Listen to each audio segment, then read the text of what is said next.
श्रीमद कुंज विहारे नमः। श्री स्वामी हरिदास तीर्थराम। भैया, भगवत प्राप्ति में सत्संग बड़ा महत्वपूर्ण है।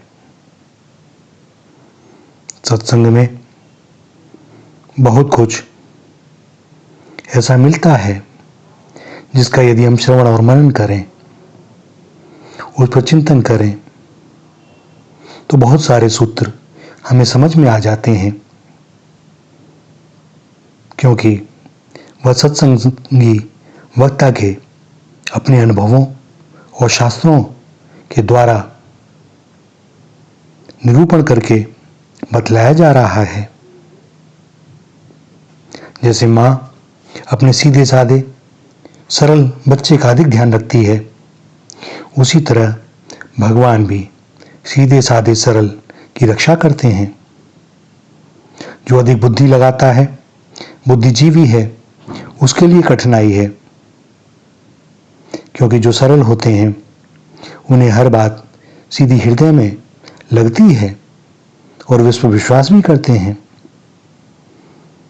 जो गोल गोल घुमाकर बुद्धिजीवी बातें करते हैं, उनकी बातों का प्रभाव कम पड़ता है। असली बुद्धिमान वही है जिसे भगवान से प्रेम है। जिनका भोगों में प्रेम है, वे बुद्धिमान होते हुए भी भोले ही हैं। भगवान में प्रेम बड़े सत्संग से होता है। सत्संग से भी ज्यादा कुसंग का असर होता है। सत्संग के लिए प्रयास करना चाहिए, परंतु यदि सत्संग ना मिले तो कुसंग तो कभी करना ही नहीं चाहिए। पापी आदमी का कुसंग बुरा है और नास्तिक का संग तो उससे भी ज्यादा बुरा है। भोगों का संग भी कुसंग है, पर भोगियों तथा पापियों का संग उससे भी ज्यादा बुरा है। जैसे धूप की अपेक्षा धूप से तपे हुए कोलतार में अथवा धूप से तपी हुई बालू में चलने पर अधिक कष्ट होता है, इसी प्रकार संसार में विषयों से उतना दुख नहीं है जितना विषय भोगियों के संग से है, और उससे भी अधिक दुख पापी पुरुषों के संग से है, और उससे भी ज्यादा दुख नास्तिक लोगों के संग से है। मृत्यु का संग स्वीकार कर लें, पर उनका संग ना करें। योगी के संग से योगी, पापी के संग से पापी और भोगी के संग से भोगी हो जाता है। जैसा करे संग वैसा चढ़े रंग।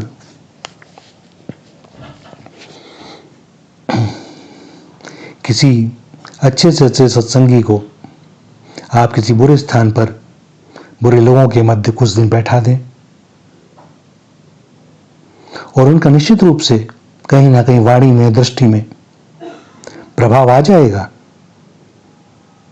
और इसी प्रकार इसका विपरीत यदि हो जाए तो उन पर भी असर पड़ेगा,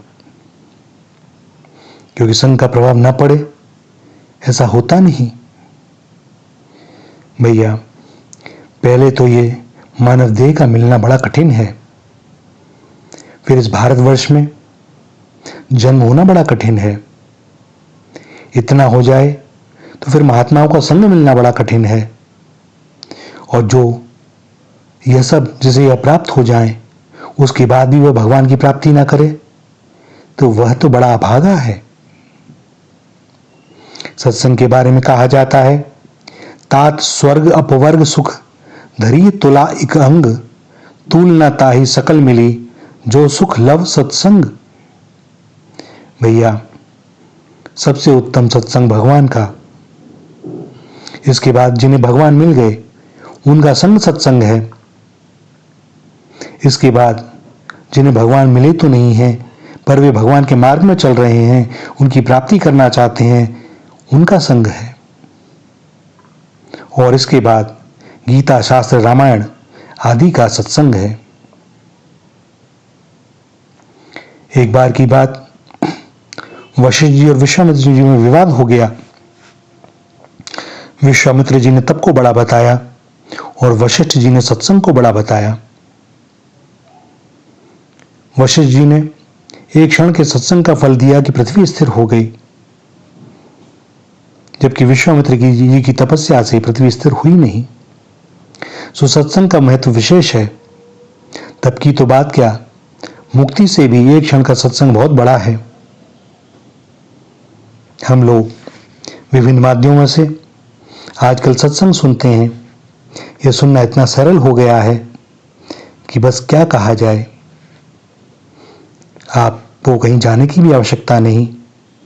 लोग मोबाइल पर, टीवी पर और कथा स्थलों पर या कहीं भी सत्संग सुन सकते हैं, किंतु फिर भी हमारा कल्याण नहीं होता, क्योंकि यह साधारण सत्संग है।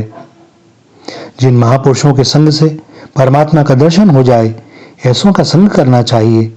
जिन्हें भगवान की प्राप्ति हो चुकी हो, वह दूसरों की भी इनकी प्राप्ति करा सकते हैं। ऐसे ही लोगों के सत्संग की महिमा है। हाँ, नहीं करने से तो साधारण सत्संग भी अच्छा है। ऐसे व्यक्ति जो स्वयं पवित्र हो चुके हैं और दूसरों को पवित्र करने वाले हैं, भगवान को प्राप्त हो चुके हैं, ऐसे महापुरुष सद्गण सदाचार के प्रचार के लिए भगवान की आज्ञा से ही समाज में आते हैं। उनके दर्शन से आत्मा पवित्र हो जाती है। दो प्रकार का लाभ होता है, हम दर्शन करें या वे दर्शन करें, हम ही पवित्र होते हैं। गंगा जल से हम स्नान करें या गंगा जल हम पर गिर जाए, दोनों में हम ही पवित्र होते हैं। घास आग पर गिरे या आग घास पर गिरे, दोनों तरह से अग्नि ही होती है। इसी प्रकार महात्मा पुरुषों के हृदय में ज्ञानाग्नि है। उनके हृदय का पाप तो भस्म हो ही जाता है। जिस पर उनकी चिंगारियां पड़ती हैं, उसके भी पाप भस्म हो जाते हैं। उनकी वाणी, स्पर्श, दृश्य सब में ज्ञान छुपा रहता है। वे हमें देखते हैं तो भीतर बाहर से हमारे सारे पाप भस्म हो जाते हैं। हम भगवान को देखें, संतों रसिकों को देखें तो उनकी छवि नेत्रों में प्रविष्ट होकर भीतर आ जाती है और बाहर भीतर के पाप भस्म हो जाते हैं। हम भगवान का स्मरण करें या ये साधु संत हमारा स्मरण करें, इन दोनों में ही हमारे ही पाप नष्ट होते हैं। एक बार भगवान ने गंगा जी से कहा कि पृथ्वी पर जाकर सबको पवित्र करो, तो गंगा जी ने कहा, भगवान सबके पाप मुझ में आ जाएंगे, फिर उन्हें कौन नष्ट करेगा। ब्रह्मा जी ने कहा, महापुरुषों के स्पर्श से तुम्हारे सारे पाप नष्ट हो जाएंगे। ये संत महात्मा है ना, ये तीर्थों को तीर्थ बनाते हैं। संसार में जितने भी तीर्थ हैं, वे संत महात्माओं द्वारा ही निर्मित हुए हैं। कोई कोई तीर्थ भगवान के अवतार द्वारा निर्मित हुए हैं। भगवान के अवतार में भी भक्त ही निमित्त होते हैं। गंगा भी महात्मा भगीरथ के प्रताप से ही इस धराधाम पर आई और उन्हीं भगवत भागीरथ की कृपा से आज हम गंगा स्नान करके पवित्र होते हैं। महात्माओं को, गुरुजनों को, बड़ों को प्रणाम करना यह शरीर का तप बताया जाता है। देवता, ब्राह्मण, गुरु और ज्ञानी जनों का पूजन, पवित्रता, सरलता, ब्रह्मचर्य और अहिंसा यह शरीर संबंधी तप है।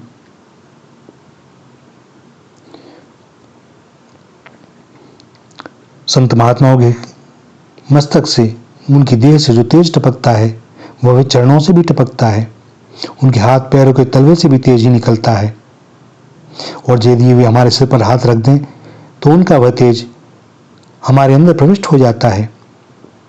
और इसीलिए कृपा कर भगवान या महात्मा सिर पर हाथ रखते हैं। संत महात्मा बड़े पवित्र हैं। उन्हें छूने वाला कोई भी हो, वही पवित्र हो जाता है। यह भगवान और भक्तों की बात है। रावण के वध के बाद जब भगवान अयोध्या वापस लौटे और एक एक करके सबको विदा करने लगे, तो अंगद जाना नहीं चाहते और भगवान उन्हें विदा कर रहे हैं। तब अंगद जी बोले हनुमान जी से कि भैया, मेरा राम जी को समय समय पर स्मरण करा दिया करो। बात यह भी होती है कि हनुमान जी से अंगद जी ने यह क्यों कहा कि आप मेरा स्मरण करा दिया करो। वह स्वयं भी तो ये कर सकते थे और स्वयं भी भगवान का स्मरण कर सकते थे, किंतु भगवान तो जो मुझे जैसा भजता है मैं उसे वैसा भजता हूं। तो अंगद जी ने सोचा कि मैं स्मरण करूंगा, वह लाभ तो मिलेगा ही, पर जब भगवान मेरा स्मरण करेंगे तो विशेष लाभ होगा और संभव है मैं भूल जाऊं, किंतु भगवान तो नहीं भूलेंगे। स्वंगद ने प्रिय हनुमान से यही उत्तम काम कराना उचित समझा। कि यदि मैं ना बच पाऊंगा तो भी हनुमान जी महाराज भगवान को मेरी स्मृति दिलाती रहेंगे और मेरा कल्याण हो जाएगा। भैया, भगवान और भक्त यदि हमें स्मरण कर लें तो फिर हमारे भाग्य का कहना ही क्या। वे व्यक्ति धन्य हैं जिन्हें भगवान याद करते हैं।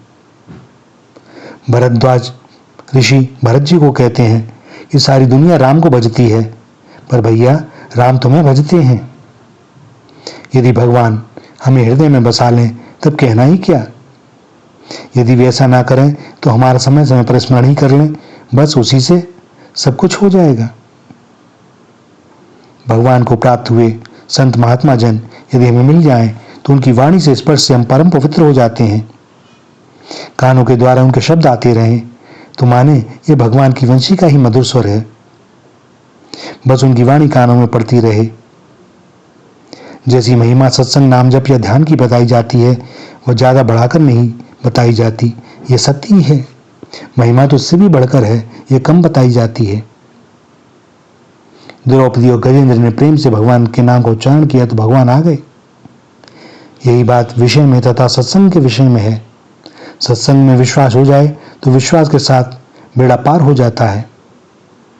संतों महापुरुषों की वाणी, ज्ञान, क्रिया, संकल्प सभी अमोघ होते हैं।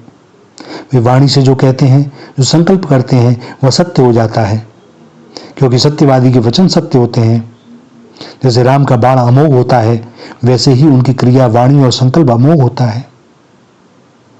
परंतु भैया, महापुरुषों का संग दुर्लभ, अगम्य और अमोघ है। सो यदि कोई मिल जाए तो अपना अहोभाग्य समझें और अपने जीवन को सुखारत करें। श्री राधा, श्री राधा, श्री राधा।